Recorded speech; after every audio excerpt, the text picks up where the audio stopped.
365 대화를 위한 성경 통독 시간입니다. 9월 16일 259일차입니다. 오늘 읽으실 말씀은 에스겔 40에서 43장이고 묵상하실 본문은 에스겔 40장 1에서 4절입니다. 말씀의 개요입니다.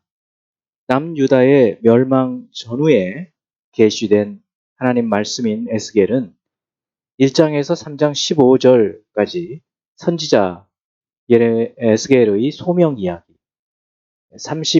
32장까지의 유다와 유다 주변 7개국의 심판 예언, 33에서 48장까지의 이스라엘 회복과 종말에 이루어질 새 성전 이야기로 구분됩니다. 40에서 48장은 새 성전, 새 예배, 새 땅에 대한 환상으로 하나님과 택하신 백성의 관계가 회복되는 이야기입니다. 40에서 43장은 새 성전의 규격과 영광을, 44에서 46장은 새 성전의 예배 규례, 47에서 48장은 새 성전에서 출발하는 생명수로 인한 회복과 분배를 다룹니다. 40장 1에서 4절은 환상 중에 에스겔이 예루살렘으로 가게 되었고 거기서 본 것을 전하라는 사명을 받습니다. 5절은 측량 도구인 한 척 45.6cm인 한 규빗의 손바닥 길이인 7.6cm 정도를 더한 53.2cm, 그리고 한 장대는 6척, 그래서 3.2m 정도 됩니다. 그래서 이 측정 도구의 길이에 대해서 이야기를 하고, 6에서 16절은 에스겔이 본 성전의 바깥들 동문과 문지기방, 안쪽 문 통로와 현관, 방 앞의 칸막이 벽과 문간 등의 길이와 숫자를 말하고, 17에서 19절은 바깥들 3면과 그 위 방 30개, 문 사이의 거리에 대한 것입니다. 20에서 23절은 바깥들 북문과 부속 건물, 24에서 27절은 남문과 부속 건물, 28에서 31절은 안뜰의 남문의 길이, 너비, 부속 건물에 대한 것입니다. 32에서 34절은 안뜰 동문의 길이와 너비와 부속 건물, 35에서 37절은 안뜰 북문의 길이와 너비와 부속 건물에 대한 것입니다.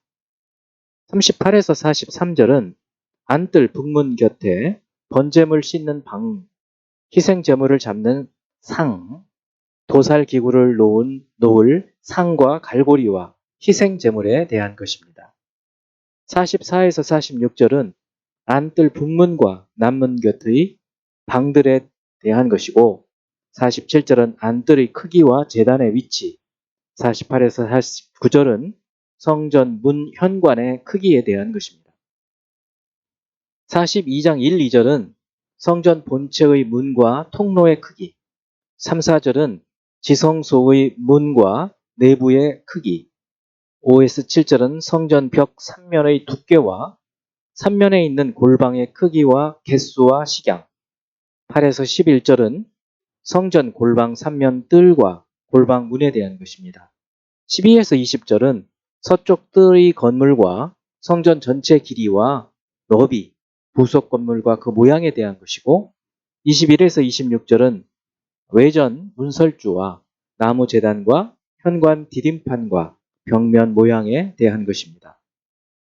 42장 1에서 9절은 북쪽 뜰에 있는 제사장들의 두 방에 대한 것이고, 10에서 14절은 남쪽 바깥 뜰에 있는 제사장들의 두 방의 크기와 용도, 15에서 20절은 성전 바깥의 사면 담의 크기를 말하고 있습니다. 43장 1에서 5절은 에스겔이 환상 가운데 성전 동문에 이르렀을 때 하나님의 영광이 동쪽으로부터 와서 동문을 통하여 성전으로 들어가고, 에스겔도 안뜰에 들어가 여호와의 영광이 성전에 가득한 것을 본 이야기입니다. 6에서 9절은 이스라엘의 왕들이 음행하고 죽은 왕들의 시체를 성전에 채워서 그들을 멸망시키셨다는 것과 그와 같은 것을 제거해야 여호와께서 영원히 함께 하시겠다는 약속입니다. 10에서 12절은 이스라엘에게 이 성전을 보여서 죄악을 부끄러워하고 그 형상을 측량하게 하라는 것, 그와 함께 그 규례를 알고 지켜 행하게 하라는 명령입니다. 13에서 17절은 번제단의 크기를 묘사하고 18에서 27절은 번제단을 봉헌하기 위한 제사 방법을 말하고 있습니다.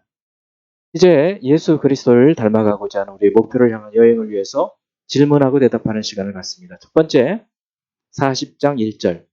우리가 사로잡힌 지 25째 해, 성이 함락된 후 14째 해 첫째 달 10째 날에, 곧 그날에 여호와의 권능이 내게 임하여 나를 데리고 이스라엘 땅으로 가시되. 자, 이 새 성전의 환상을 본 시점이 언제죠? 포로로 끌려온 때가 주전 597년인데 그때로부터 25년 되던 해, 또 예루살렘이 함락되던 때가 주전 586년인데 그때부터 14년이 지난 주전 573년 1월 10일이라고 얘기합니다. 이때는 종교력으로 7월 10일, 즉 희년의 시작을 알리는 나팔을 부는 나팔절이고 에스겔의 나이는 그때 50세가 되겠습니다. 두 번째, 40장 2절. 하나님의 이상 중에 나를 데리고 이스라엘 땅에 이르러 나를 매우 높은 산 위에 내려 놓으시는데 거기에서 나무로 향하여 성읍 형상 같은 것이 있더라. 에스겔을 높은 산 위에 내려 놓으신 것에서 모세의 사역과 에스겔의 사역에 어떤 공통점이 있는 것을 볼 수 있습니다. 무엇이 있을까요? 첫째, 모세가 시내산에서 하나님과 언약 관계에 들어가기 위해 성막에 관한 계시를 받은 것처럼 에스겔도 산 위에서 이스라엘과 새 언약 관계에 들어갈 새 성전의 모습과 예배에 관해 듣습니다. 둘째, 모세가 가나안 땅을 보기만 하고 들어가지 못한 것처럼 에스겔도 새 성전을 전하기만 하고 들어가진 못합니다. 셋째, 완성된 성막에 여호와의 영광이 충만했던 것처럼 새 성전에도 여호와의 영광이 충만하다고 말하고 있죠.